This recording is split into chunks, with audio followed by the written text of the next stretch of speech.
और हमेशा 99% जो है मैरिजेस में पुरुषों का ही दोष होता है, इसीलिए ऐसी गलतियां भी हो जाती है। कहने वाली ही बात नहीं है कि ये सब चीज़ें निंदनीय हैं, ऐसा नहीं होना चाहिए। युवाओं पर इस तरह का बोझ नहीं होना चाहिए। जो उनकी सैलरी है, जिससे उससे भी कई 3 गुना 4 गुना हर महीने वो प्रोवाइड करा रहे हैं, करोड़ों का उन पे जो है वो और मांग हुई जा रही है, तो वो प्रेशर में आके वो लड़के ने ऐसा किया। बट आई थिंक कि इस तरह के वो भी होने चाहिए और एक अलग बॉडी भी होनी चाहिए कि जो विक्टिम है उनको भी। बट हैविंग सेड दैट, एक गलत महिला का हम उदाहरण लेकर जितनी महिलाओं को हर दिन प्रताड़ित किया जा रहा है, हम उसे नहीं झुठला सकते और ये नहीं कह सकते। और हमेशा 99% जो है मैरिजेस में पुरुषों का ही दोष होता है, इसीलिए ऐसी गलतियां भी हो जाती है। नमस्कार साथियों, मैं आपका दोस्त अशफाक अहमद और आप देख रहे हैं देशभक्त चैनल। ये जिस तरीके से 2012 में निर्भया कांड हुआ था और उसके बाद पूरे देश में एकदम खलबली मच गई थी कि महिलाओं के साथ में इतना जघन्य अपराध हो रहे हैं और सरकार क्या कर रही है, कानून क्या कर रहा है और उस पर कुछ नया कानून बनाने की जरूरत है क्या। तो एकदम उसके बाद में सरकार भी भिड़ गई। उसके बाद में पूरी मीडिया जो है वो सवाल पूछती थी और नए कानून बनने चाहिए महिलाओं की सुरक्षा के लिए, और ये सब चीजें हुई और कानून बने भी। जैसे कि जो बलात्कार के जो फास्ट ट्रैक कोर्ट बने हैं वो सब उसी के बाद बने हैं। तो उसके बाद में भले ही मतलब कि उतना ज्यादा अभी भी जो है वो कारगर नहीं है सब तरीका, लेकिन हल्ला हुआ था और उससे कुछ परिणाम भी आए थे। तो उसी तर्ज पे और उतना ही ज्यादा, बल्कि शायद उससे भी ज्यादा खलबली मची है ये अतुल सुभाष की सुसाइड। अब ये अतुल सुभाष कौन है? तो ये सॉफ्टवेयर इंजीनियर था, बेंगलोर में काम करता था, 32 साल उम्र थी। और ये इसका जो मामला आया है वो इस तरीके से है कि मेरा ख्याल है करीब 5-6 साल पहले ये जो मैरिज वेबसाइट होते हैं ना, तो उस वहां पे इसने मैच ढूंढा और उसके बाद में एक लड़की है, वो उसके साथ में उसका बात जम गई और शादी हो गई। तो शादी के बाद से ऐसा हुआ कि दोनों में अटपट होने लगा और एक बच्चा भी हो गया और उसके बाद में फिर तलाक की नौबत आ गई। और उसके बाद में फिर देखिए क्या हो रहा है कि कोर्ट में लड़की ने फर्जी केस कराए लड़के के ऊपर में, 498 ए के और दूसरे 12-13 केस, वो भी जौनपुर में। तो वो कहाँ, बेंगलोर से जौनपुर, और वो लड़के को कम से कम 40 बार आना जाना पड़ा 1-2 साल के अंदर, और पूरा करियर भी तबाह हो गया। पूरा सोचिए कि मानसिक स्थिति क्या होती है जब ऐसे केस होते हैं, तो किस दौर से आदमी गुजरता है। तो ये सब उसने झेला और जब उसने देखा कि जो भी कुछ हो रहा है उसके साथ, इतनी नाइंसाफी हो रही है उसके परिवार के साथ, उसके माँ बाप भाई के साथ में, कि जबरन जो पूरा सिस्टम है, पुलिस है, कोर्ट है और वो जो लड़की है, तो वो प्रताड़ित कर रहे हैं। तो सोचा कि मैं ही अपने आप को खत्म कर लूं और ये जो है बाकी तो कम से कम लोग बच जाए, क्योंकि अब कोई उम्मीद नहीं दिखती है। क्योंकि जिस तरीके से कोर्ट ने भी फैसला सुनाया, कोर्ट ने जिस तरीके से ट्रीट किया, तो ये नागवार गुजरा। और इतना ज्यादा कि उसने पहले तो पूरा डिटेल में वीडियो बनाया, पूरा सुसाइड नोट लिखा 22 पेज का, और उसके बाद में आत्महत्या कर ली। तो इस केस में क्या दिखता है कि जो लड़की जो है उसने ज्यादती की, और इस बारे में पूरा देश सहमत है। चाहे कौन मर्द, कौन औरत, कौन कोई भी देश में पूछ लीजिए, सब एक सुर में कहेंगे कि वो लड़की दोषी है। क्योंकि जिस तरीके से हुआ, बताइए कि कोई आदमी सुसाइड कर रहा है, मैं भी मतलब ऐसा वैसा नहीं, कोई मतलब सॉफ्टवेयर इंजीनियर है, अच्छा खासा सैलरी था और अच्छी मतलब फ्यूचर था, और उसने अगर ऐसा काम किया है तो पहली बात तो वही एकदम साफ समझ में आती है कि दूसरा पक्ष दोषी, और जिस तरीके से उसने समझाया भी और जिस तरीके से अभी साक्ष्य दिखते हैं तो दिखता है कि लड़की दोषी है। तो वो जिस तरीके से हुआ कि फिर जब ये डिवोर्स की नौबत आ गई तो लड़की ने उसको और ज्यादा प्रताड़ित किया। तो उसके पहले क्या हो रहा था, तो लड़के ने ही जैसे बताया कि शादी के बाद में पैसे का ही मामला था। लड़की खुद सॉफ्टवेयर इंजीनियर है, फुल टाइम प्रोफेशनल है, और उसका खुद ही अच्छा खासा सैलरी, मेरे ख्याल से लड़के से ज्यादा सैलरी, लेकिन पैसे लड़के से मांगती थी। अपने बाप और भाई का बिजनेस सेट कर रही थी और ज्यादा पैसे मांग रही होगी। और उसके बाद में फिर और भी कुछ बातें थी जिसकी वजह से मन मुटाव हुआ। जैसे एक उसने लड़के ने लिखा है कि अननेचुरल सेक्स मांगा करती थी जो लड़के को पसंद नहीं था। उसी तरीके से और भी कुछ बात होगी। फिर लड़के के घर वालों के साथ बर्ताव उसका खराब था बहुत ज्यादा।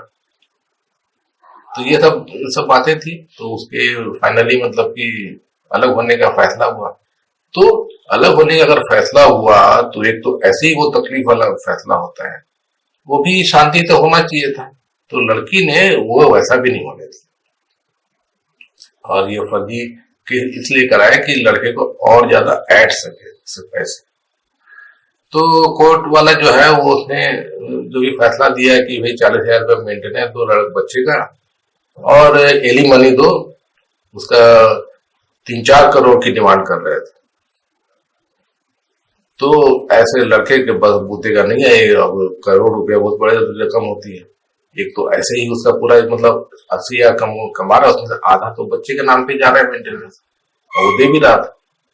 तो फिर वो और पैसे कहाँ से लाता? कोई वो भी मतलब ऐसी साधारण परिवार से था।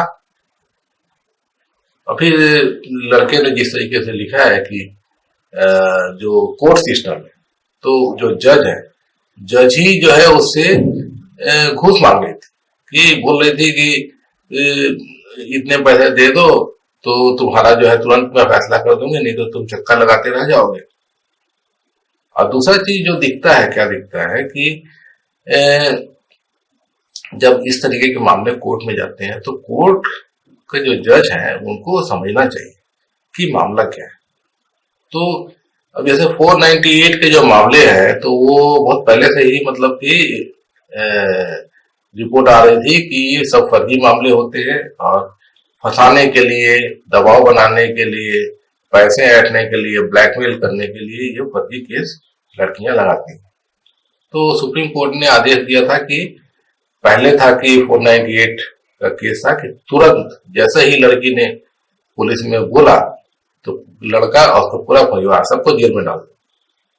तो सुप्रीम कोर्ट ने कहा कि ये फर्जी केस आ रहे हैं तो थोड़ा देखभाल के काम करो, पहले मीडिएशन के लिए बुलाओ, पुलिस वाले जो है मीडिएट करें, और उसके बाद बात नहीं बने उसके बाद में भी जो भी जैसा केस दिखता है तो उसमें भी, लेकिन फिर भी परिवार वालों को तंग न किया जाए, लड़के को ही के साथ में ही जो भी केस बनता है बनाया जाए। इस तरह के दिशा निर्देश दिए हुए। अब देखिए जो कानून जो बनते हैं तो कानून क्या होता है कि अच्छे के लिए बनाया जाता है कि जो सही में जो जिसने बदमाशी की है, जिसने खराब काम किया है उसको सजा मिले। लेकिन मिस यूज जो होता है तो वैसे बहुत ज्यादा होता है, खास करके ये वाला जो केस है, डोगरी का जो केस है, दहेज वाला, तो ये बहुत ज्यादा मिस यूज होता है। खुद सुप्रीम कोर्ट ने संज्ञान लिया था। और आज भी मतलब देखिए जैसे कि ये जो लड़के का केस है तो मतलब कि मिस यूज हुआ है ना बहुत ज्यादा। तो जो कोर्ट है तो कोर्ट को भी देखना चाहिए कि अगर लड़का गलत था, उसने दहेज मांगा था, तो उसका प्रूफ आप सबूत कोर्ट को देखना चाहिए था कि क्या सबूत है कि उसने दहेज मांगा था, प्रताड़ित किया था। और दूसरा भी पक्ष देखना था कि लड़के ने क्या क्या दलील दी थी कि उसने इसके परिवार वालों को ही उल्टे मतलब पैसे दे रहा था। वो कहाँ दहेज की बात, ये तो उल्टा पैसा दे रहा था। तो ये सब चीज देखना चाहिए था ना कोर्ट, क्यों नहीं देखा? और उसके हिसाब से फिर ये भी देखा था कि बाकी जितना भी हिसाब किताब है, लड़की जैसे तेज दिख रही है तो ये चीज कोर्ट को समझना था, तो लड़की को सजा मिलना चाहिए था।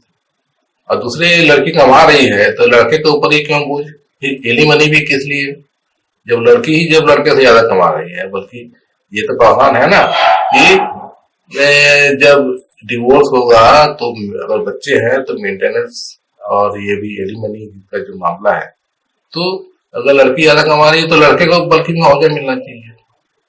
ऐसा है ना? तो ये सब क्यों नहीं देखा कोर्ट ने? और घूस मांग रहे हैं, तो ये सब तो मतलब कि देखिए, जो कानून का दुरुपयोग होता है तो इसमें तो खुद ही जो सिस्टम है वही दोषी होता है। तो यहाँ तो साफ साफ दिख रहा है कि पुलिस जो है उसने भले ही एफआईआर लिख दिया हो, लेकिन उसके बाद में भी उसकी जो जांच रिपोर्ट होती है तो वो सही मतलब जांच करके देना चाहिए ना, क्योंकि उसमें आप मॉडिफिकेशन कर सकते हैं। पुलिस कोर्ट में भी आप और जो है एफिडेविट दे सकते हैं, और जो भी जांच में कुछ पाई जाती है चीजें हैं तो वो आप सबमिट कर सकते हैं ना, अपडेट कर सकते हैं कोर्ट को। तो वो सब चीजें पुलिस ने बिल्कुल नहीं किया, उल्टे मतलब कि लड़के को ही मतलब तंग किया होगा, उसके परिवार वालों को तंग किया होगा। उसके बाद में कोर्ट सबसे ज्यादा दोषी है, ये कर दिया कि भाई तुम मेंटेन तो बच्चे का, लेकिन यहाँ इस केस में वो लड़की तो बच्चे को मिलने नहीं देती थी। ये बात अगर वो लड़की नहीं मिलने दे रही है तो कोर्ट उसका ये संज्ञान लेना चाहिए। तो ये चीजें जो है वो कोर्ट सिस्टम जो है वो ठीक से करता नहीं आज भी, मतलब यही केस नहीं बाकी केसों में भी ऐसा दिखता है कि कोर्ट फैसले इस तरह का सब ले लेती है मर्दों के खिलाफ। अब देखिए क्या होता है कि समाज में ऐसा है कि महिलाओं के साथ में सिंपैथी होती है समाज की, और उसी तरीके से जो सिस्टम है, कोर्ट है, पुलिस है, सिंपैथी होती है। मर्दों के साथ में बिल्कुल नहीं होती है, किसी को फिक्र नहीं होती कि मर्द का क्या होगा। तो ये चीज यहाँ पे भी दिखता है। और उसके बाद में जो ये पूरा जो खेल चलता है तो उसमें मर्द पीस जाते हैं। और जो अगर देखा जाए तो ऐसे जैसे कि कंगना रनौत बोलती है कि 99% जो उसमें दोषी मर्द होते हैं मैरिज में, तो ये तो सरासर गलत है ना? सही क्या है? अब देखिए मैं अपना ही अनुभव बता रहा हूँ, और मैं जो देखा हूँ अपने खुद के परिवार में, अपने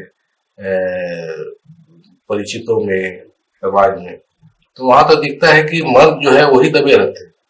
अब देखिए ये जो घटनाएं आप देखते हैं कि हत्या, बलात्कार और उसके बाद में दहेज प्रताड़ना, तो ये तो जो थोड़े से मतलब आपराधिक किस्म के जो मानसिकता वाले लोग होते हैं वो सब करते हैं।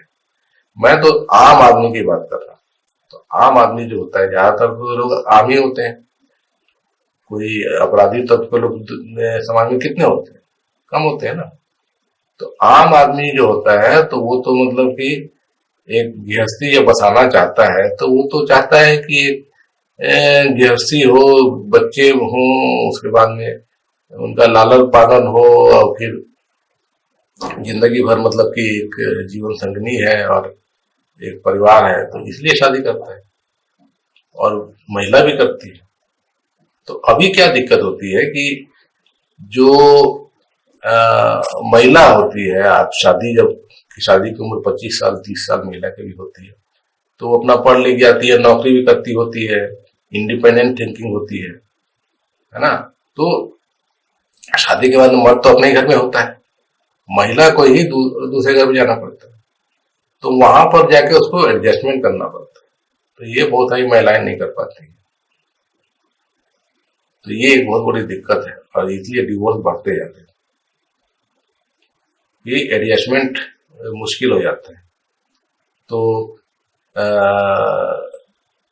जो डिवोर्स रेट आप देखेंगे कि वो बढ़ते ही जा रहे हैं, और खास करके जो शहरों में पढ़े लिखे समाज में डिवोर्स रेट बहुत ज्यादा है, और ये समाज के लिए अच्छा नहीं है, क्योंकि इससे जो परिवार जो एक धुरी होती है वही टूट जाएगी, जो समाज जो है वो भी बिखरेगा। अब ये चीज देखिए, मैं अमेरिका और पश्चिमी देशों के बारे में बहुत अच्छे से जानता हूँ, मैं रहा हूँ। तो वहां पर परिवार नाम की चीज ही खत्म हो गई है ना। तो वहां पे शादियां भी बिल्कुल नहीं होती हैं। सिर्फ कुछ जो ज्यादा पैसे वाले लोग होते हैं कुछ शादियां उदियां करते हैं, बाकी लोग बिना शादी के ही रह लेते हैं। जब तक मन भाया तब तक ठीक है, जब कुछ मनमुटाव हुआ तो अलग हो गए। तो यही वहां पे चलता है। तो उसमें नुकसान बच्चों का होता है, क्योंकि बच्चे अपने बाप को जानते ही नहीं है। ऐसा वहां पर इस तरीके का सब बना हुआ है, परिवार नहीं है। तो ऐसी क्या जिंदगी है, बिना अकेले अकेले रह रहे हैं। ये सच्चाई है पश्चिमी देशों में। तो वही चीज यहाँ पर भी जब डिवोर्स हो रहा है तो यही सब चीजें आ रही हैं। अभी जिस तरीके का सिस्टम बना हुआ है, ये सब जो कानून बना हुआ है, तो लोग डरते हैं शादी करने से आजकल। तो एक बड़ी चीज ये है कि कानून तो खैर बना होना चाहिए प्रोटेक्ट करने के लिए महिलाओं को, क्योंकि पहले बहुत ज्यादा सब चीजें होती थी महिलाओं के खिलाफ। लेकिन उसका दुरुपयोग ना हो तो ये तो खुद कोर्ट और पुलिस इनके ऊपर जिम्मेदारी है, खुद ही ये सब काम कर रहे हैं। तो ये इनके ऊपर में अगर कोई गलत काम करता है तो इनके ऊपर कार्रवाई होना चाहिए, ये चीज होना चाहिए। और दूसरे जो लोग होते हैं, अब कितना भी पढ़े लिखे हो, लेकिन अगर कानून नहीं पढ़े हो, है ना। कानून तो कौन पढ़ता है, जो जिसको वकील बनना होता है, जज बनना होता है ना। वकालत तो कम लोग पढ़े होते हैं, ज्यादातर लोग। जैसे ये जो लड़का है ये इंजीनियर है, तो ये तो कानून के बारे में बिल्कुल जानता नहीं होगा। तो इन जनरल जो कानून के बारे में लोगों को जानकारी नहीं होती है, और इसका फायदा कुछ जो लालची टाइप जो वकील होते हैं वो फायदा उठा लेते हैं, और फिर कोर्ट सिस्टम भी जो है उनको घुमा देता है इधर उधर, क्योंकि इनको जानकारी नहीं होती। तो ये भी चीज एक फैक्टर है जो इस केस में भी दिखता है कि लड़के को लगता है जानकारी नहीं थी कि उसके हक क्या थे, उसको और क्या क्या अल्टरनेटिव उसके पास में थे। उसके वकील ने भी उसको बेवकूफ ही बनाया दिखता है। तो ये पूरा मामला दिखता है, और ये फाइनली लड़के को आत्महत्या करना पड़ा। और उसने जिस तरीके का सब पूरा बताया है, तो ये बहुत ही मतलब दिखा रहा है कि कैसे कैसे हमारे देश में इस तरह का हो रहा है। और जो जिस तरीके से मतलब कि लोगों में इस मामले में एकदम से मतलब ये जो इतनी बड़ी खबर बन गई है ये बात लोग, तो इसका मतलब है कि लोग जो है वो भुक्तभोगी हैं, लोग भुगत रहे हैं कि शादी करके जो पछताने वाले लोग हैं बहुत ज्यादा है। मतलब औरतों के साथ साथ में उससे ज्यादातर लगता है मर्द है। तो जैसे महिला आयोग बना हुआ है, तो एक पुरुष आयोग भी बनना चाहिए। और पुरुषों के भी जो मामले हैं, तो उसमें जो सोच है और जो सिस्टम को ये जो जिस तरह से यूज कर रहे हैं कोर्ट में और पुलिस में मर्दों के खिलाफ, तो इसके बारे में भी कुछ सोचा जाना चाहिए। और इसके बारे में मर्दों जैसे महिलाओं के लिए 498A बना हुआ है, पुरुषों के लिए भी इस तरह का कुछ कानून बनना चाहिए।